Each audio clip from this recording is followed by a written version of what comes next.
Përfaqësuesja e femrave 3x3 do të përbëhet nga këto basketbollistë është Astera Tuhina, Enisa Kameroli, Agnesa Ramoni dhe Etna Rexhepi, ndërsa të meshkujt, siç e dini, Ronin e kemi vetë se këto. Roni është këtu, krahas Roni do të paraqiten lojtarët Musab Mola, Mikael Detmushić dhe Dardan Kapiti.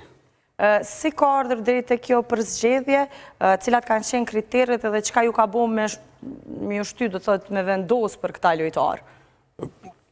Paka shumë, ashtu siç e thash, me të përfundu eventi i vitit kaluam, mu vetë se kam filluar me marrë disa ide se si do duhet të dukej përfaqësuesja 3x3 këtë vit.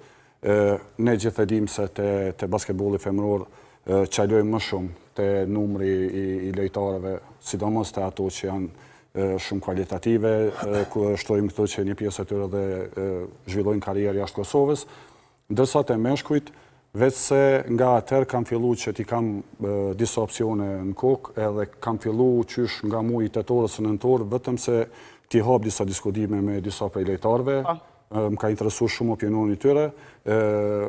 Jo rastësisht disa emra janë aty, disa nga emrat aty duke përfshirë edhe Ronin, edhe disa lojtarë tjerë aty, vetë se kam përvojat më hershme, edhe në për turnamente të organizuar nga klubet ose nga qytetet, kanë marrë pjesë, janë paka shumë më të adoptuar në këtë pjesën e lojës 3x3.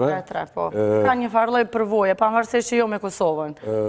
Pjesa tjetër është aspekti fizik, besoj që kemi bo lëvizje të mira, sepse kemi tentuar të sjellim lojtarë të cilët janë më të fortë fizikisht dhe mund ta përballojnë atë intensitetin e lartë, sepse siç e dini është një lojë ku brenda 10-12 minutave duhet japet gjithçka edhe të arritet. Pikat kryesore janë shpejtësia, forca, gjithçka në nivel të lartë, dimi kemi përcjellur këto ngjarjet e 3x3-shit.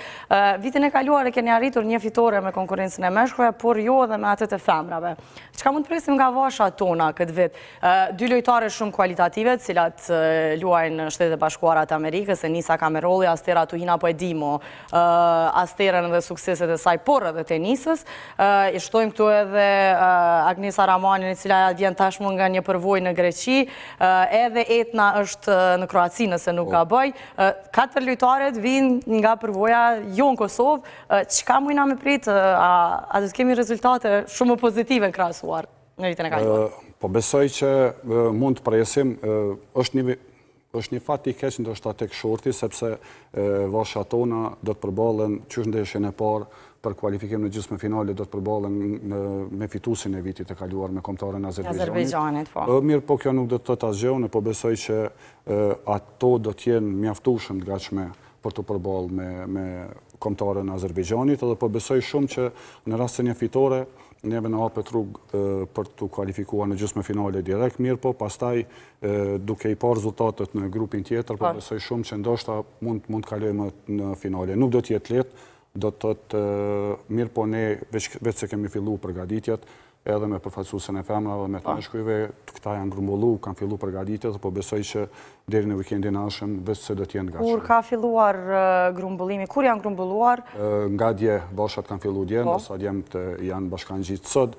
Plani ka qenë të grumbullohen ndoshta 2-3 ditë më herët, mirë po siç e dini angazhimet e Dardanit edhe të Mushiqit në play-offin e Superligës Kosovës. Kanë pas nevojë edhe ata për pak pushim. Kanë qenë shumë të lodhshëm, jashtë garave do të thotë ata kanë pas aktivitet edhe me klubin 2-3 ditë pas kurorëzimit me titullin kampion, kështu që edhe ne është dashur që ta mirëkuptojmë situatën e tyre. Okej.